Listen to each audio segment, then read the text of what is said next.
Welcome back to the Nassman Hockey Podcast. Brett, thanks for joining us after a little bit of a break for you. We went from James Nichols to Brett Nicholas. Thanks for coming back. No problem. I have the extra vowel, so I am better. I hope James listens to this in the interim. I know he says he does, but I really hope that. I went through all of high school being called Brett Nichols by teachers, so I'm used to it. Was your nickname Dimes? That wasn't a real nickname. That was in freshman year of tennis. We were like, hey, let's come up with nicknames for everyone. And so everyone had like a really like convoluted nickname that was at least 2 steps removed from their name. So like Brett Nicholas got called Nichols Dimes. Like that's how it went. And that's how everyone's like Brian Filer was Rolaids because Rolaids spell relief, Filer spelled backwards is relief. Like, just things like that. Wow. I don't know what mine would have been, but we don't need to go down that road. I come up with a mean one right now. I know you can. That's why I was trying to. I was trying to move on and just avoid it, honestly, altogether. I've been just my last name my whole life. At least like my Long Island life, and now when I play hockey. Everyone's called me Brett so much so that I once got a jersey with my first name on the back. Do you still have that? Yes, I do. Is it an Islander jersey? No, it's a tennis jersey. It's not a hockey jersey. Got it. That's funny. All right. In Islanders country, I think a sentence that could probably be used for the last 3 seasons, and really any week we could have just started this podcast with this. Not a bad week overall, but it could have been better. It kind of ebbs and flows between that was terrible and maybe slightly better than that, but this pretty much encapsulates. You might be able to just throw this line out. What's your broad overview of the last week of Islanders hockey? I think this last week has kind of been more of what we'd expect to see from this team than what we were seeing in the beginning when they were losing much more than they were winning, when they were not scoring at all. I think this is kind of what we'd expect to see, maybe a little less than what we saw actually, because they had went on a 3-0-2 run. That's not too bad, and in total 3-1-2 in their last 6. If they repeat that throughout the season going forward, they're going to be in the playoffs. That's a fine pace. And they're close now, right? It's not like they're super far out of it. They're playing 500 hockey. They're the bubble team we all knew they were going to be. It seems like it's going to be them, Boston. It honestly seems like it's going to be the Islanders and then Boston, Ottawa, Buffalo. It's going to be like the Metro will get 4 teams, or like the Islanders will be the 4th team from the Metro, or the Atlantic is going to get 5 teams. I don't like the Flyers are hanging around a little bit, but they're the Flyers. Does anyone really think they're going to be able to make the playoffs this year? I don't. So they're the team we said it a couple where times. The Islanders are. Boston's kind of in the same boat. New Jersey's battling injuries. I think they got a good head start. The Rangers continue to just kind of luckily find their way. They're not as good as they've been, but I think they're just slightly behind. They've played less games than the rest of the division ahead of them. Yeah, but Laviolette does wear off, and last season was his first season with them, and maybe he'll start wearing off, and we'll see that effect on the Rangers. But it's not a Rangers podcast, so we won't talk about him too much. Yeah, and we know that as a former Laviolette team, of course, he lets you down. There's a pun there. I avoided it. You're welcome. I mean, I thought it was interesting outcomes based on the way that they played. They got a point in a game they were not really in at any point. It's nice for them to do that. Once in a while, it's good when the Islanders can do that for themselves. Like, it's always the other teams that do it to us. I think that's a good point. That's a more optimistic view. You do need to steal points occasionally, and there's a stolen one. It just, the annoying part about that point that they stole was it was after they were losing and dropping a bunch of games when you need to win, when you need 2 points, not just 1. That last shift, I forget who was out there. I saw a snapshot of it. I think Greg Wyshynski posted it, but it was the 3 Islanders on the ice just absolutely gassed. and then Mhm. Draisaitl, McDavid, and blank come out there, and Yeah. you're pretty much toast. And that's exactly what happened. So they get a point a game. They were never really in. They kind of get back in the third period. Then they play great against the Canucks. Like you said, they came in on a little bit of a run. They're as much of a run as they've been on this season. Exactly. Yeah. Collecting points that no regulation losses, which that's fine. I don't like that our bar is so low, but that's okay. But that was maybe their best game of the season so far, and that includes the Colorado game earlier on when they won 6-2. Although they were battling some injuries, so maybe I give them a little more credit here against the Yeah, the Canucks. Canucks game is their most impressive game from the season, it seems, so far. That was a Varlamov game? It was, yep. Who needed that? That was a good game from him. His numbers have not been great. Sorokin's really carried the mail here. His numbers have been fantastic, and he looks like totally fine. Any of those injury concerns, They're I gone. think Out the window, yeah. we've seen enough from him at this point where if something was really bothering him and it was, causing something to happen to his numbers or his play, we would have seen it already. So that's kind of a relief.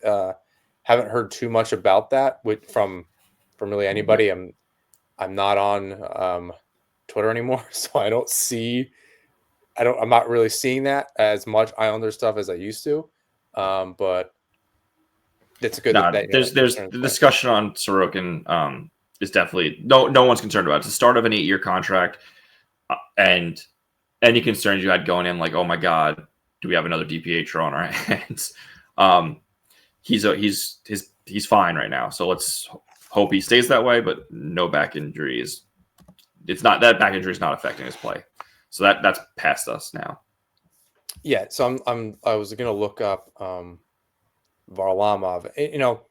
892 with a 286 goals against average. It's not insurmountable. He's only started 7 games. Sorokin's started 11. Um, it's not insurmountable to come back from that. The 3-3-1 record, that all it's really the team in front of him. He's Yeah, losing games in regulation, and so that looks worse.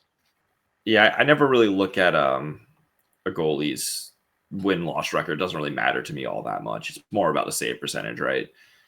Oh And yeah, sometimes and it's interesting to see, oh especially yeah, a to team see what like the the team's doing in Islanders. front of them. Yeah, Yeah, it's interesting. Like, oh, okay, out of the 2 goalies, is it somebody outplaying the other one, or is it the games that they're in?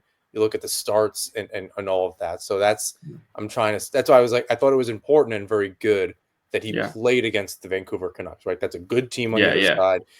He finally got the goal support. We've talked about that, as Islander fans and on this show for a really long time. So it was nice to see him be able to get that. It's not something that happens all the time. yeah. Um, and then you go into the Kraken game, and it looks like there's some momentum there. I actually watched this game. Um, I don't know if you've ever been to the Canuck on 9th Oh, Avenue in Manhattan, yeah. in Chelsea.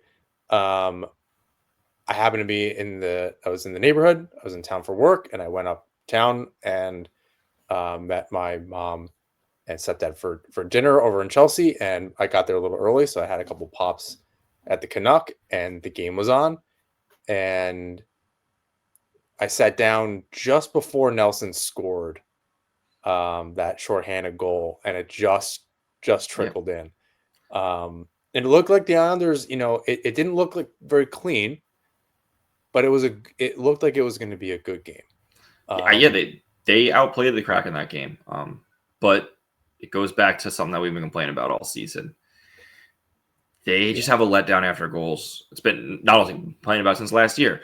It's just I don't understand. Every team does it, but why does it happen so much to the Islanders? Like, yeah. I think it took so long last season for them to admit that it was a trend. And I can't remember if we had the conversation even this year where they acknowledged that a little bit. But yeah, I think till I'm blue in the face, I'll say there's a leadership problem on the ice. mhm. I don't know. There's like a mental block. They know what their record is, right? Like they can't go out there and be like, oh well, we're just good. No, you've not proven that. Mhm. You are not the team you think you are. I understand you need to have a little bit of confidence. Of You course, don't want to go out there and think like, oh well, we don't have a shot here. But that's the way they play sometimes. They like completely take their foot off the gas. I they, don't understand. they play like the Panthers, who always know they could come back to a game, but they're not the Panthers. Right. No, I think that's Yeah, exactly it. They play as if they can come back, and they can't. And I think it's frustrating too because the margins are actually really small.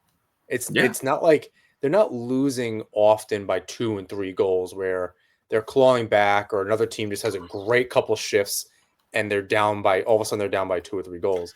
It's No, it's losing in the it's so last many like one goals 7 8 game, minutes.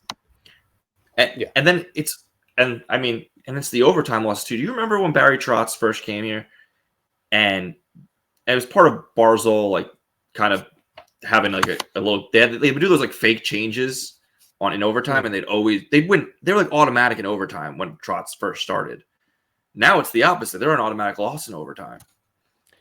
Yeah, I'm not I mean they lose without Barzell, without Duclair, although that was a very short lived. And even if they Yeah. weren't playing together, it's the speed that they lost there. Horvat does a pretty good job, but even against the Oilers, I believe he was out there with Pulak, and I can't remember who the third person was. They were totally gassed. There's just nothing that you can do against arguably the two best Yeah. players in the world on the same line there. So in that Kraken game, it's they came off the Vancouver game. They're playing really well. Yeah, and it's just these, and then they don't get a point. I think that's where the week is almost a wash, like in terms of the broad brush of it all. And they get a point in a game they didn't deserve one. They play a good game, and then they don't get any points in a game they played well. It doesn't feel like anything happened, Yeah. like, and that's why I say like you could say that against pretty much any about any game or any week over the last 2 years in this season. So it's very frustrating to feel like nothing happened, and you kind of put this investment into the team. You're like, I don't know. They went 1-1-1, and they're playing tonight in Calgary, which is part of his road trip, and then Detroit on Thursday. Um, but it's like they're okay. They're still in ninth place. That was the conclusion. Is they stayed exactly where they are, which shouldn't be the victory that it feels like it is. But you have to take it. You take it because it feels like they're trending up a little bit, right? At least to me. It doesn't take the wind out of the sails a little bit for you, Oh, like where you're absolutely. like, Yeah, it did. That was a really disappointing loss to the Kraken because it really did feel like things were trending forward. Isaiah George playing really good. Haven't lost with him on the team in regulation with him on the team, and then oh, okay, that's an interesting stat. well, they did now. The first Well, 5 games. now they did. Well, it's interesting going into that. Like it's he hasn't been a detriment, right? Like I think Yeah, he's no, played really absolutely well. not. He's held his own. It's it goes back to that beginning of this season when you were talking about, oh, why can't I hope the Islanders could get some players that just fit and work, right? Sipakov has been that, and now George coming up 4th round pick. No one had him as I don't think anyone really had him as their top D prospect to come up this year, and here he is, and he's doing good. Yeah, you were going back to the Pittsburgh game, so that's 1-2, 2-0-2, 3-0-2, three Yeah, one and 2. That's not a terrible last 6 games. Um, I think what I saw that you said they were trending upward. I think that's right. Um, did we're looking ahead. They're playing not quite yet as we're recording this, but in a little bit against Calgary, another kind of middling team. There's an opportunity there. I think it's a good opportunity for a bounce back game from the Islanders. The competition over the next 2 weeks or so, leading other than the Capitals next Friday, is not great. So they have an opportunity to build some momentum here, but you kind of saw that blueprint for of what they are actually capable of without yeah, Barzell, who by early December they could be back with Duclair. Not sure on Pellick. Riley we'll get to in a little bit, but there's a blueprint there, right? Like you see what they're actually capable of when they focus, for the most part against Seattle anyway. Mm-hmm. Yeah. Um, yeah, it seems like this is the opportunity to bottle up what they've been doing with their focus and playing well, and now take it on these 4 next very winnable games. And that you win those if they come out of this with let's see 4 games, you get 6 out of 8 points, 5 out of 8 points. You're at least treading water at that point. Probably going to get into that 8th playoff seed. And they always say, like, if you're not in the playoffs by American Thanksgiving, you're probably not going to make the playoffs at the end of the season. Yeah, I think that this season that might extend a little bit further just because there's a lot of teams kind of messing around there and falling upward, like the Islanders, or a little bit, or actually falling down like the Bruins. Yeah, it's that stat actually I feel is or that general like thought around the NHL is starting to fade. I think like over the past couple of years, maybe it's because there's more parity because we've added 2 teams to the NHL and just it leveled things out, because I feel like it's not so anymore as much. It's not as much of a hard metric. It's still a good metric. I think it's something you just still look at. I'd rather my team be in a playoff position at Thanksgiving than out of one.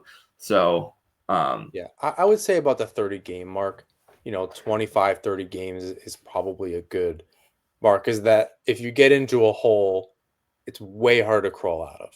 Yeah, well, with 3-point games left and right.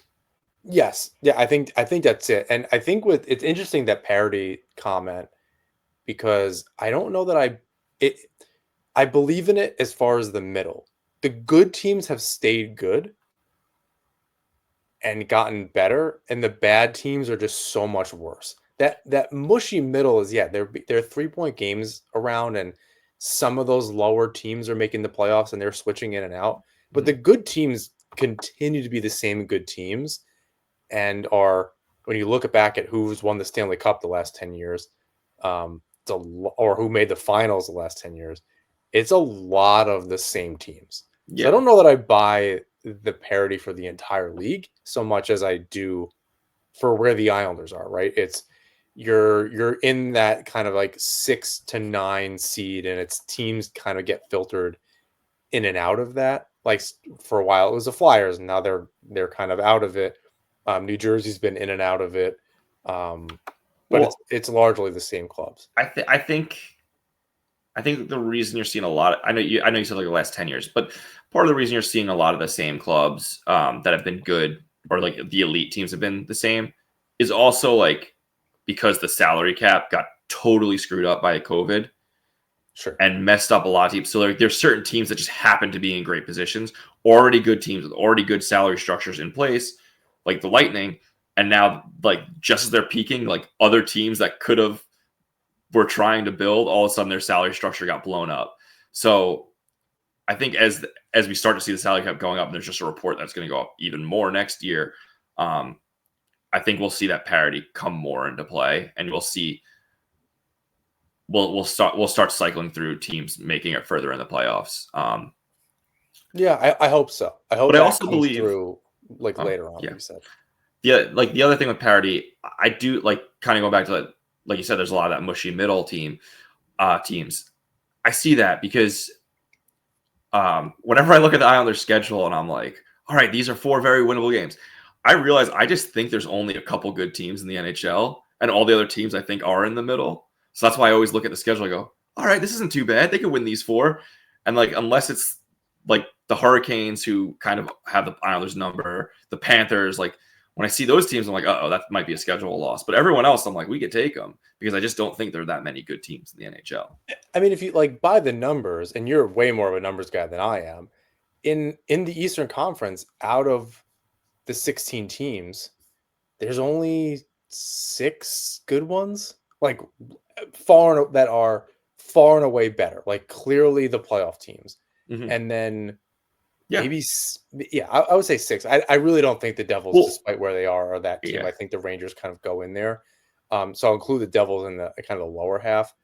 So the majority of the teams, like the majority of the games that you're playing, are winnable. And Yeah. the fact that just to tie it to make it about the Islanders, that's what's so annoying is you can look at the schedule like the next week or so and say exactly that. Like tonight, they're playing the Calgary Flames are arguably the Islander equivalent in the West.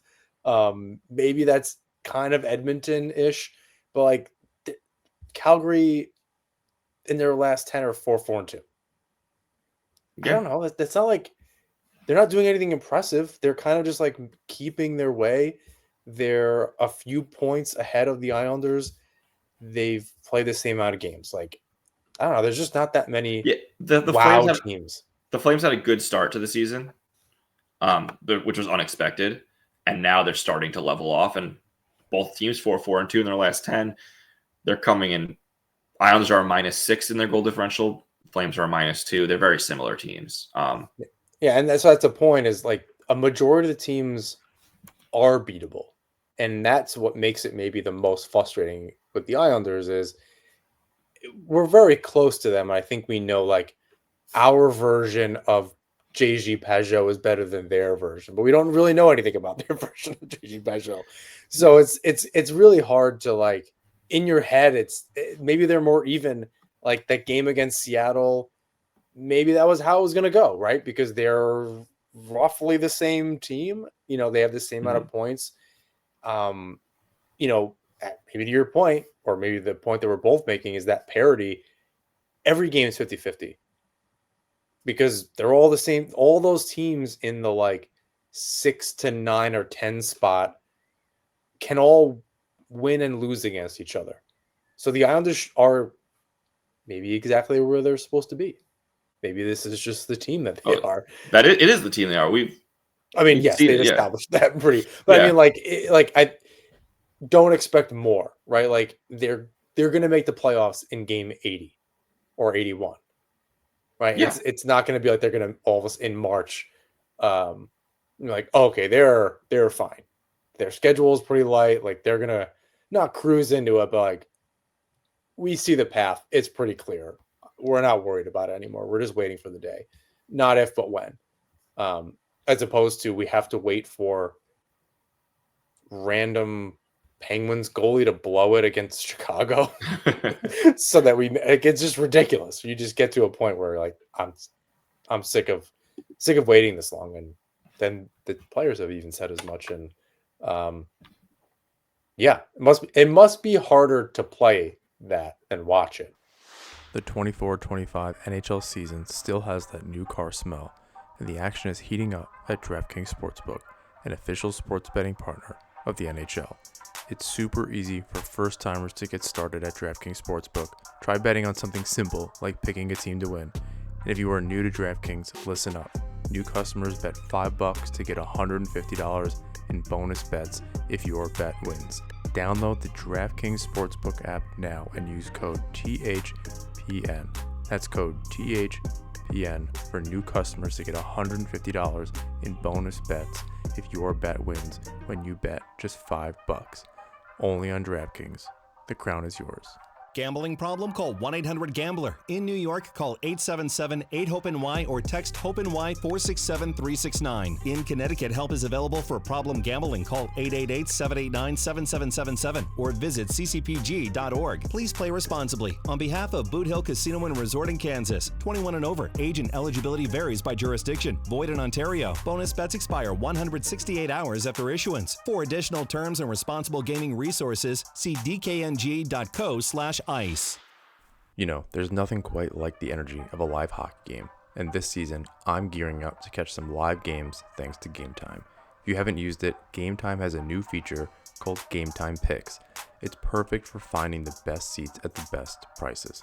They take out all the fluff, so you only see the deals that are actually worth your time. I've been checking out seats for the next time I'm on Long Island to catch the Islanders, and let me tell you, the super deals are unreal. Plus, you can see exactly what your view is before you buy. No surprises. With Game Time's all-in pricing, you get the total cost upfront, no hidden fees. And they've got you covered with the lowest price guarantee. If you find a better price, they'll credit you 110% of the difference. So take the guesswork out of buying tickets. Download the Game Time app, create an account, and use the promo code THPN for $20 off your first purchase. Terms apply. Again, that's code THPN for $20 off. Download the Game Time app today. What time is it? Game time. I love a good Black Friday deal, but with Raycon, you can get an amazing deal on premium audio every day of the year. But that doesn't mean they're not having any sales on Black Friday or Cyber Monday. Far from it. They're actually doubling down on their amazing value by offering my viewers up to 30% site-wide. A Black Friday and Cyber Monday deal you appreciate every day? Raycon's everyday earbuds, especially if you haven't checked out their latest model, which includes plenty of new features that make them even more of a must-have for any audio lover. For example, they now feature a 32-hour battery life and multi-point connectivity that lets you pair with 2 devices at once. Raycon's everyday earbuds also come with active noise cancellation. It's a feature that's a must-have for me on long flights. I travel for work, I'm on a train, and I'm on a plane, and these earbuds are phenomenal for cutting out the noise while I'm working, if I'm on video calls, or just wanting to listen to music and tune out while I'm listening to my favorite podcast. This feature is not always easy to find, especially at this accessible price point until now. Okay, that's another thing. Although Raycon's quality rivals some of the biggest names in premium audio, Raycons start at just half the price as the other guys, so they're already an incredible deal even before you factor in their Black Friday offer of up to 30% off site-wide. I wear earbuds a lot, playing the drums while I'm traveling, while I'm cooking, walking the dog, and a lot of other styles get really hard to wear for long periods of time, but not Raycons. Raycon's everyday earbuds are also available in a variety of vibrant colors, so you don't have to just have the standard issue white or black earbuds sticking out of your ears. I love the black ones, but some of the other colors are super cool. Now there's a perfect time to scoop them up if you haven't already, and don't worry. If you're not as impressed as I am, Raycon offers a 30-day happiness guarantee, so you really can't lose. It's time to save big for Black Friday. Go to buyraycon.com/THPN today to get up to 30% off site-wide. That's right, you'll get up to 30% off everything on Raycon's website when you go to buyraycon.com/THPN. Before getting to the upcoming schedule and some other notes, just some players and some other things to get through first.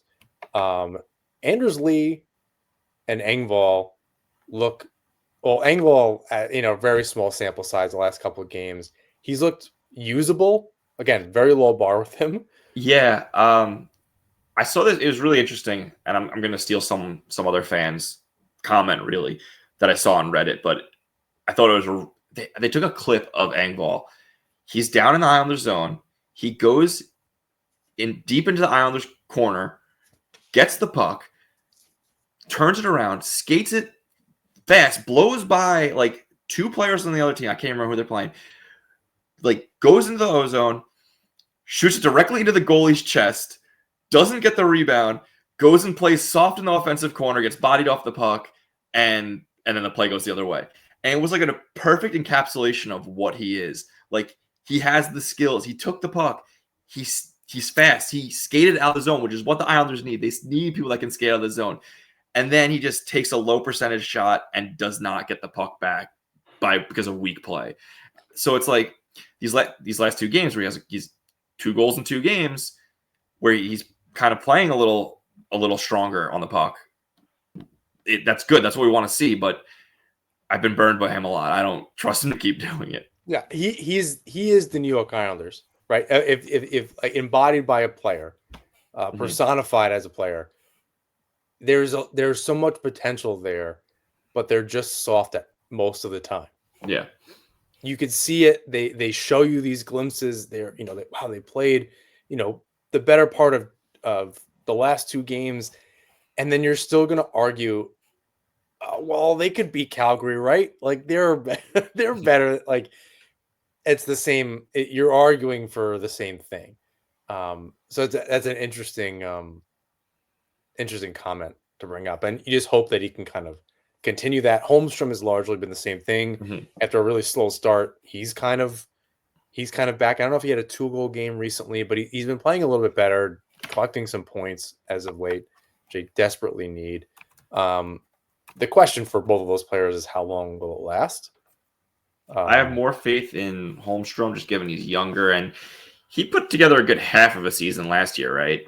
Like mostly on the penalty kill, but yeah, but like the whole first half of his season, I felt was fairly strong. Then he kind of fell off a little bit. But yeah, somebody else, a good encapsulation of the Islanders, just inconsistent. Shows flashes, inconsistent most of the time.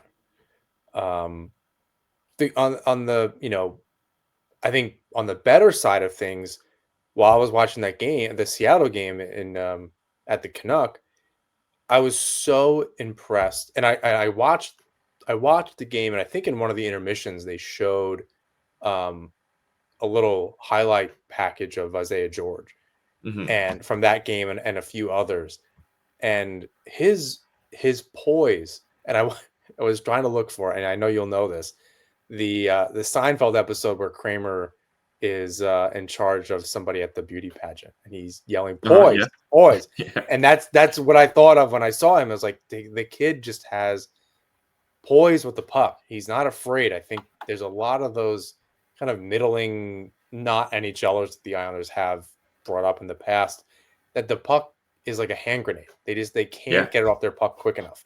And he's somebody that he wants it. He's doing something smart with it. He's not perfect. Young guy, he's now finally, I think maybe he's played more NHL games than AHL games, and still single digits either way.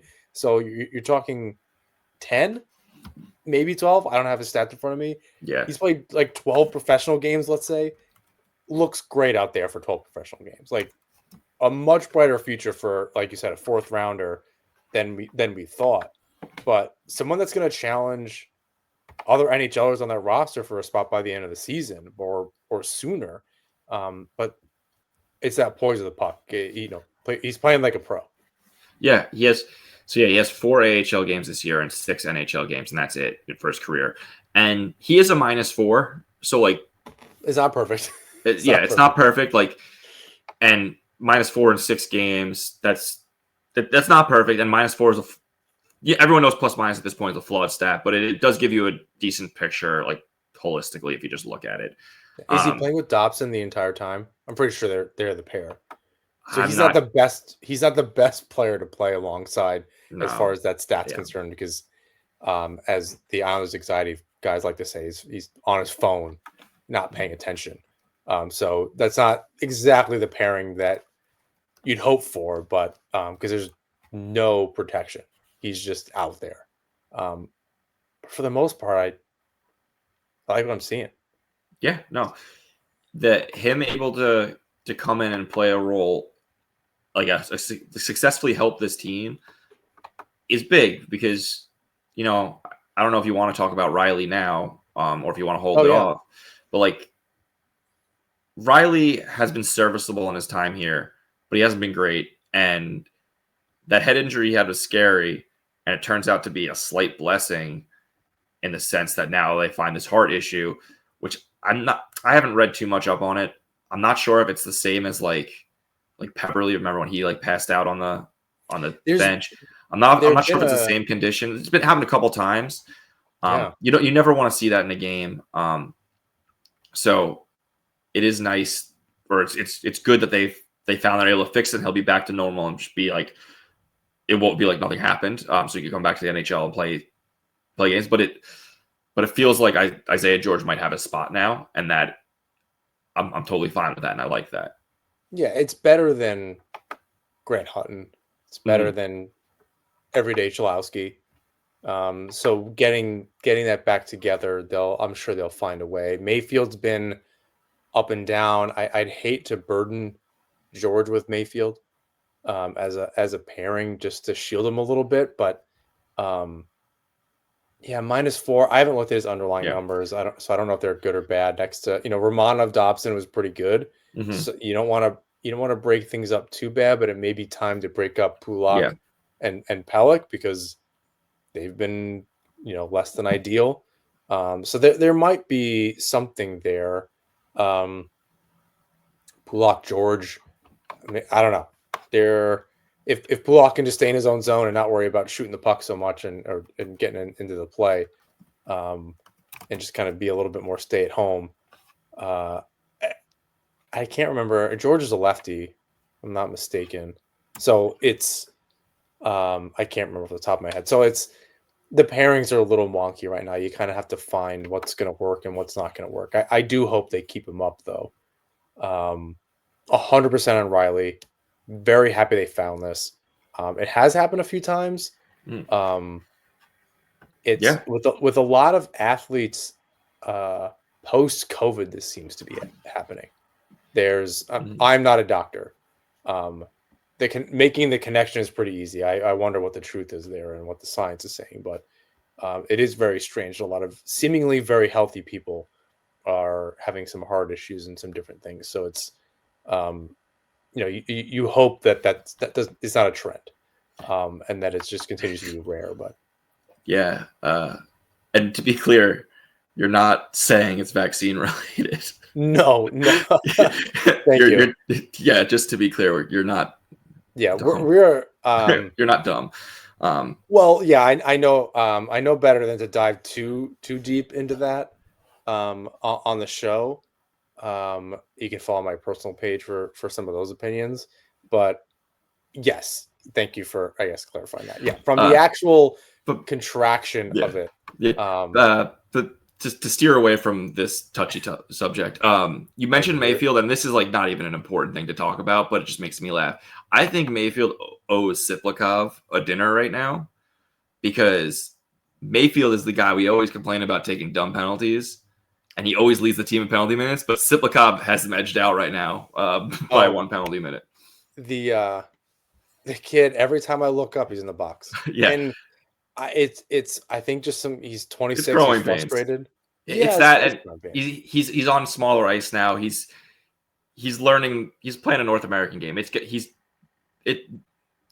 season we could chalk it up to growing pains if it continues. If it's next season, he's back on the Islanders, then it becomes more of a concern. I just think it's funny because Mayfield is always in the box the last 2 seasons, and now this year there's a different Islander, but only outpaced him by 1 penalty minute. Yeah, so that Mayfield's maintaining a close second. So yeah, if you had to guess who's in the box, it's one of the two of them. It's pretty easy to figure out. Oh, man, honestly, the Islanders surprisingly are a team that does not take many penalties. That's good because their penalty kill sucks. They've been knock on wood. They've been fairly low penalized. I think early in the season they were the least penalized team. At this point, it's probably leveled out more. But yeah, I think I heard that as well. So it's good, but you still don't want it.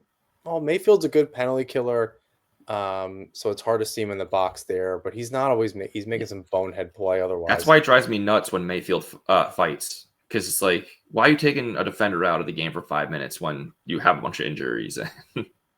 Yeah, I think right now that's not the smartest thing, or even just taking a penalty at this point. I mean, a hook or a trip or like some of these little things that are like ticky tacky at times. Fine, I understand. I'm not really blaming you for that. I have to go back. I don't know if there's like a highlight reel of Siplikov penalties. It seems like there's enough of them, but I wonder what they all are. Like I kind of noticed he's in the box, but I'm not recalling exactly what the calls were. If they were like, oh, it was a roughing call in front of the net or this or that. And he's battling, or is he slashing somebody because he lost the puck and he's frustrated? Which, I understand. I don't love that. But for a team that's bad on the penalty kill, you kind of just he's a little bit older. He's like not a true rookie, I guess, in a traditional sense. But he does need to learn. I'm not saying sit the guy. I know you're in a tough spot with the offense, but eventually he needs to not be taking these kind of dumb penalties. On a better note, I thought Pajot has been playing pretty well still. Mm-hmm. That's been a good trend, but Anders Lee coming out of nowhere here. Nelson is doing what he always does, and Lee is what we need Lee to be. Finally, yeah, like we've already alluded to that. We think personally there's some leadership issues with this team, and I don't think Lee's the best leader. At least it seems like in game. He might be a great guy off the ice and all that, but his play this season has been much better. And it's nice seeing him get these goals. Yeah, so there's the top 4 scorers on the Islanders right now. Palmieri with 16, Horvat with 14 points, Lee with 13, Nelson with 10, Sivakov also with 10. And Pajot with 9. I'm not going to keep going on the list because everyone's within 1 point. But, top 5 or 6, Palmieri, Lee, and Nelson all have 7 goals. Yeah. Like, that's pretty good. That's almost it's a half a goal a game. That's a little bit less, yeah. It's a pretty good stat line for a team that, like, in theory struggles to score goals, or at least that's the narrative. I think they struggle to score. They lose games 3-2. Yeah, I mean, I guess they could use 2 more goals a game somehow, but they should also just not let up to those 2 extra goals. Like, they should win 3-2. Yeah. I mean, all those players are on 30-goal pace right now, which is we need that. We need you need multiple 30-goal. In today's NHL, you need at least 2 or 3 30-goal scorers on your roster. Yeah, last season, if I'm not mistaken, it was just the 2 30-goal scorers. We had Nelson, we had Horvat. I think Palmieri hit 30 in like the last game. I think we had 3. He did. Horvat, I'm going to put an asterisk on because he didn't play the whole season with the Islanders. But no, he did last year. The whole season? Am I drunk? Yeah, you're drunk. Horvat wasn't traded last year. Oh, it was 2 seasons ago. That's funny. All right, so that's really good then. All right, so raise my expectations here. I totally forgot. The rest of it, I was in my blind range. I forgot when Horvat came over. This looks like the late 90s Islanders when, like, Robert Reichel was the leading scorer with like 56 points. Like, this isn't this is embarrassing. That was a dead puck era. So maybe that's the equivalent of 56 is the equivalent of 70 points or something, but God damn it. And they just, like, don't have a Ziggy Palffy. Like, that would be the difference. They really just need one guy to be other than Nelson to be like a 45 goal scorer. They just need someone to pop off once a year, and they're such a different team. That's what maybe is the most frustrating part about Barzal. It's like, okay, I don't know how you compare Barzal and Ziggy Palffy. I don't know what university would do that. But in theory, like, they're the same. They're both otherworldly good on a team that really needs it. Except for this team's way better on paper than any of those teams are. So the fact that and in practice, I guess the Islanders are still making the playoffs, but for full season stats, for them to not even hit 70 points in 82 games is disgusting. Yeah. There's plenty of hockey left this season for point streaks and stuff. So, but for now, having a bunch of players in and around a point a game is pretty good. It's been a while since that's happened, where you had players with over 80 points, multiple players over 80 points. It's certainly, I don't think it's 22, 23. But even that one was tough, where 75 points is, I think, the leading for that season. So, and then before that, it's all screwy because of COVID and things. So it's hard to compare. But anyway, yes, Lee questionable on the leadership front, but stepping up when he needs to be, and it's keeping the team afloat. And it's one of those things where you add 2 really good players in Duclair and Barzal back in the lineup. You hope it's not too late, maybe around that 30-35 game mark. You're halfway through the season. If they can just kind of stay here, maybe even sneak up into the wild card over the next couple of weeks, and then you add those players back, maybe even Pellick at some point, you're in a way different position. Yeah. You have a huge up on a lot of teams where, in theory, you're just going to get better. You have Sipelkov going. You have an Isaiah George that you can input in the lineup. Even if he's not an everyday player, he's going to move the puck different. I think he's really helps that blue line. Everyone's kind of hit their stride. If everyone can kind of just hold on for a second, Yeah. and that's like land the plane. Like, and maybe this find is a way to land it. Maybe this is what we're all waiting for with Wah. Like, it just takes time for, like, Wah came. They had the full training camp, but things take time. So maybe now we're going to see them playing like Patrick Wah's hockey, and this is the vision he has for the team. With a full roster, healthy roster, maybe we're going to start looking good midseason. Yeah. I was looking at the schedule over the next little while. It does feel like every game is the game before a must win at this point.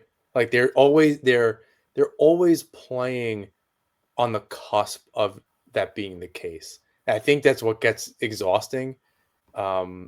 Where because you're clinching the playoffs so late, you kind of just have this. You're on the edge of your seat, and that gets tired as a fan. You can't live there for 82 games, multiple seasons in a row. But looking at the schedule, as we alluded to earlier, maybe that Caps game is going to be the toughest one. And it's not like they've not beaten good teams in the past. They just did it against Vancouver, despite what Ovechkin's doing right now, which is very exciting. Ovechkin's now going to be out. So, is he injured as of right now? He got injured last night after taking the league leading goal scoring at 39 years old. He got bumped in the leg. It was like a knee-ish hit. They're saying it's a strain right now, and he's going to get checked out tomorrow in DC. So he might be back by next Friday, but we'll see. It could be a little while on him. But so maybe other than that game, or maybe including that game, I mean, 7 or 8 points out of the next 10, leading up to game 30, you're hopefully then in good shape, because even after that, I don't think the schedule's very hard. Sabres, I think, are in there. Maybe the Canadians. So like it's a pretty soft schedule the next little bit. You can very easily pad this. You can land the plane, as I was saying earlier. You can land it, and we get those players back and reload and go, and actually be in pretty good shape. Hey, so look at you having some optimism coming out of this podcast. It's possible. I don't like it's again. You've seen them just again this week. You saw 3 different teams, or at least the Jekyll and the Hyde, the 2 different teams, but then 3 different outcomes. They show up, they don't show up and get a point somehow. They play a really great game.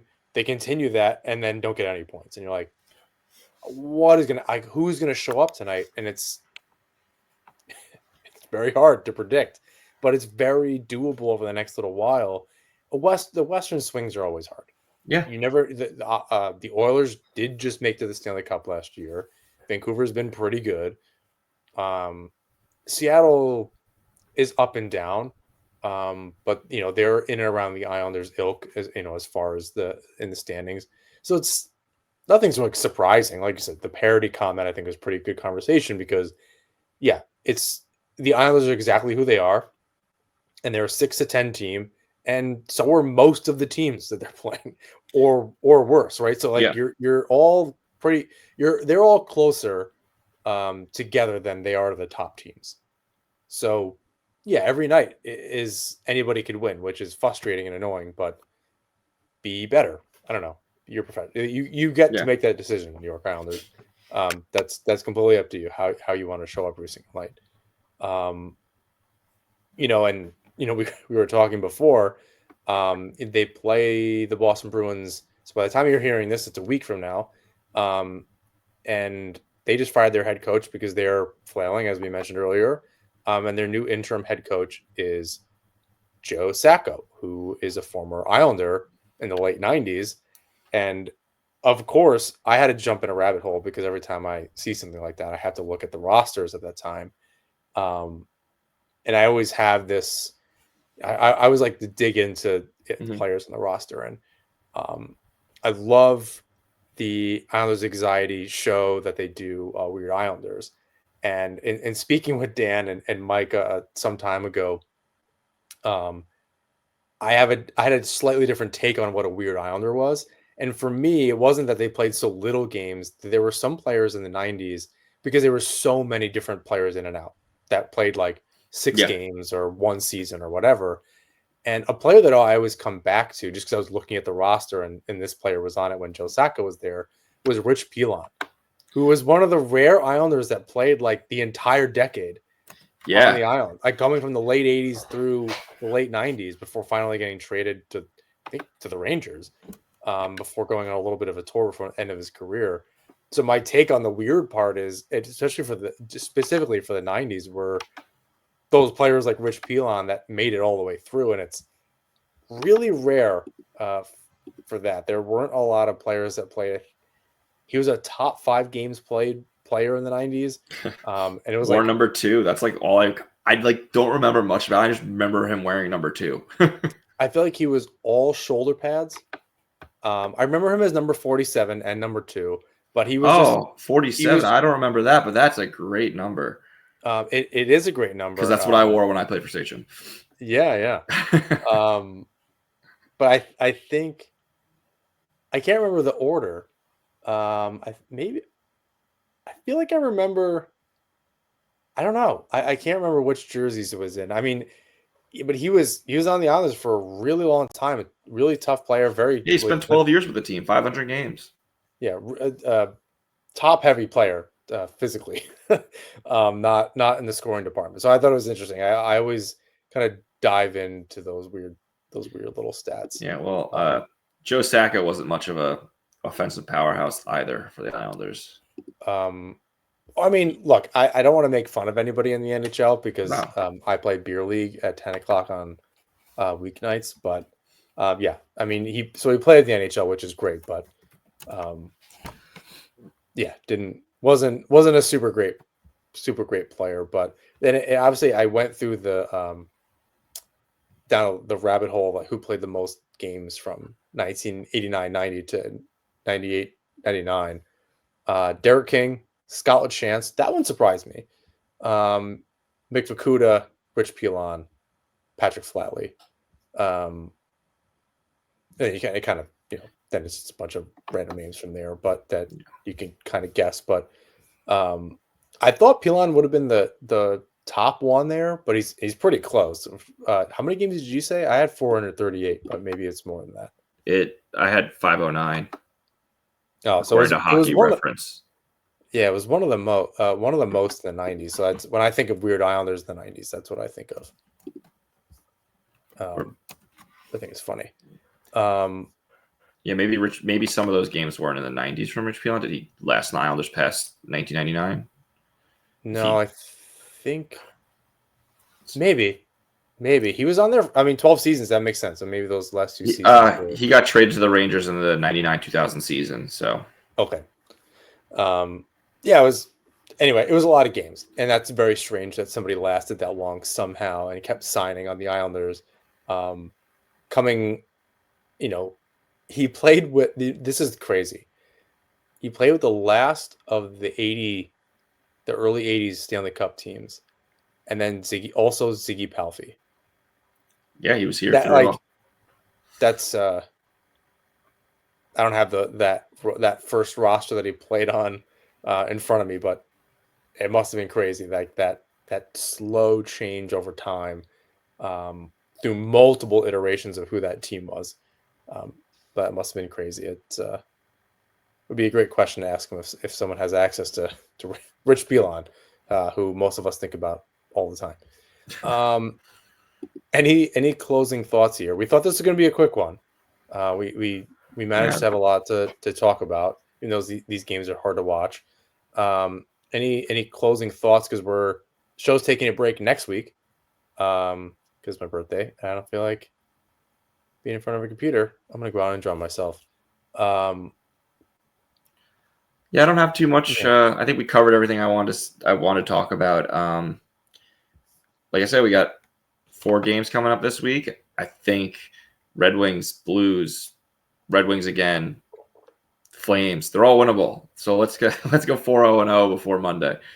Bruins after that. Like the next 5 games, let's win them all.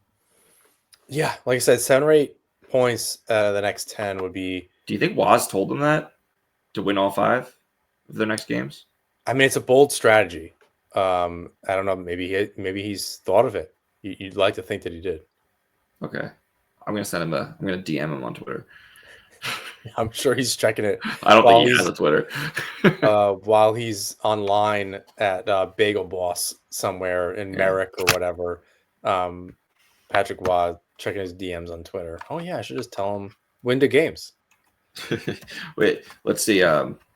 Before we log off, the game. I didn't expect this to be going still. I thought we were going to finish a little earlier.